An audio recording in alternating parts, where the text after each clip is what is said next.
ಬಾಲಕೃಷ್ಣ ಅದ್ರ ಕಿಂಚಿಷ್ಟುನು ನೀ ಯಾಕಯ್ಯ ಏನ್ ಮಾಡ್ತಾ ಇದ್ದೀರಿ, ನಿಮ್ ಕಷ್ಟ ಸುಖ ಏನು ಅಂತ ಕೇಳಲ್ಲ ಮನ್ಸ. ಆ ಮನ್ಸ ಅಂದ್ರೆ ಅವರು ಮನ್ಸ ಅಲ್ಲವಯ್ಯ, ಒಂದು ಮಾನವೀಯತೆ ಗುಣ ಆಗಿದ್ರೆ ಮನ್ಸ ಬಂದು ರೈತರ ಕಷ್ಟ ಸುಖ ಏನು ಅಂತ ಕೇಳ್ತಾ ಇದ್ರು ಮನ್ಸ. ಇನ್ನೀಗಾಯ್ತು ಏನು ಬರಲ್ಲ, ಬಂಡಾಯ ಬಾವುಟ ಆಡ್ಸೋದು. ಏನ್ರಿ ಜನಗಳದ್ದು ಬರೀ 20% ಅಕ್ವೇರ್ ಬೇಡ ಅಂತಾರೆ, 80% ಕುಳಿತಾರೆ ಹಂಗೆ ಜನ. ಕೊಡಿ ದುಡ್ಡು ಮೂಟೆ ಹೊತ್ಕೊಂಡ್ ಬಿಡನೆ ಅಂತ ಇವರು ಪುಂಗಿ ಊದೋದು. ಯಾರು?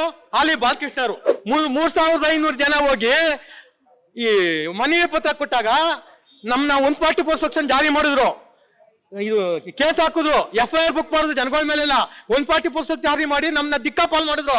ಅದೇ 30 ಜನ ಹೋಗಿ ಸ್ವಾಮಿ ನಮ್ಮ ಬರೀ 20% ಇಲ್ಲ 10-15% ಜನ ಹೋಗಿ ಅಕ್ವೇರ್ಗೂ ಬೇಕು ಅಂತ ಹೋದವ್ರನ್ನ ಸುಸ್ವಾಗತ AC ರೂಮ್ ಕುಂಡಿಸ್ಕೊಂಡು ಮೀಟಿಂಗು. ಇದೇ DC ಒಬ್ಬ 4 ತಾಲೂಕು ದಣಿ 4,000 ಜನಕ್ಕೆ 140% ಜಾರಿ ಮಾಡುದು. ಇದು ನಮ್ಮ DC DCMದು